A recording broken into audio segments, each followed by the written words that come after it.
Good morning, Riverside students and staff. My name is Mr. Stellwag, and I teach U.S. History 2 in the high school. Today is a special day for our nation. 22 years ago, on Tuesday, August 11th, 2001, 19 members of the terrorist group Al-Qaeda, led by Osama bin Laden, hijacked 4 American planes and used them as weapons to attack our country. 2,996 people were killed, 6,000 more were wounded. It was the deadliest attack ever inflicted on the United States by a foreign foe, even greater than the attack on Pearl Harbor, which plunged us into World War II. It was a terrifying, startling, and humbling event for the world's most powerful nation. The events from that morning will forever be remembered by those who watched it all happen in real time. No doubt we will all remember the fear, the uncertainty, the disbelief, the anguish we felt as we watched the attacks on our nation. But even more memorable, the acts of heroism from the first responders, the valor of citizens helping citizens, the outpouring of love and unity from all Americans, and the determination of our fighting forces as they battled Al-Qaeda in the war on terror for the next 20 years. September 11th is now commemorated as Patriots' Day to honor those who died in the tragedy. At 8:46 a.m., American Airlines Flight 11, with 93 people on board, including 5 hijackers, took off from Boston to LA and crashed into the World Trade Center North Tower. It carried a lot of fuel for this cross-country trip. That is why this plane was chosen. At 8:19, flight attendant Betty Ong alerted air traffic control that they were being hijacked, but there was not enough time to intercept the plane.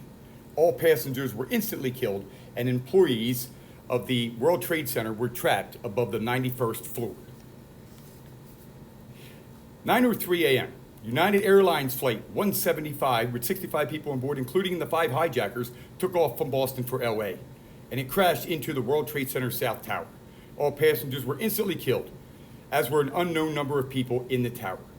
This was 17 minutes after the first attack. This is what makes 9/11 so hard for Americans.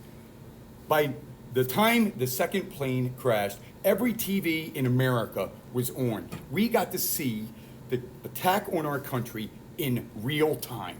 I was sitting in my second period class when that second attack came, and it all became very clear that we were under attack.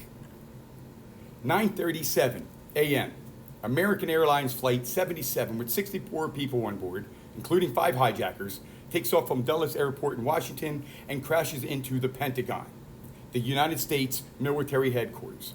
All passengers were instantly killed, as were 125 civilian and military personnel in the building. So the most important building complex in the most important city in the most powerful nation in the world, as well as the military headquarters, gets attacked, and we were unable to prevent it. This was frightening to Americans, who quickly turned that fear into anger. We were vulnerable because we lacked the imagination of our enemies. 9:59 a.m., the South Tower collapses.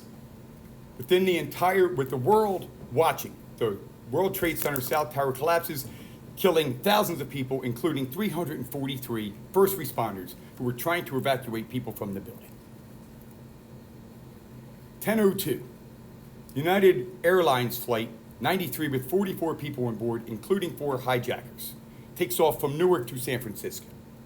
You want heroes? America will deliver. Flight 93 was headed towards Pittsburgh when the hijackers turned off the transponder so that ground control did not know where they were. A passenger, Todd Beamer, called a 911 operator from the plane. He informed her that they were hijacked, that there were 4 men. The men said that there was a bomb on the plane and they were going back to the airport. But after some tearful calls home by other passengers, they realized they weren't going to the airport. They were a weapon. They were not going to let that happen. The only people dying from this plane were on it. They rushed the cockpit, took control of the plane, and drove it into a field where it crashed in Shanksville, Pennsylvania. All on board died, but no other people. America is never in short supply of heroes when we need them most. We needed the courage of those heroes that day. 10:28 a.m., the North Tower collapses and hundreds more die. With our world in complete uncertainty, The American government grounds all air traffic. The only planes that were allowed to fly the day of and days later were our military to protect us and Civil Air Patrol for support. In days that followed 9/11, Civil Air Patrol was responsible for taking aerial photos of Ground Zero for the Federal Emergency Management Agency, known as FEMA. As you all just witnessed, the attacks on 9/11 shattered America. Our safety, our security, everything was in question. And if it wasn't for the men and women who sacrificed their lives, volunteered their time, and did the most courageous thing by taking over that last plane, things could be a lot different.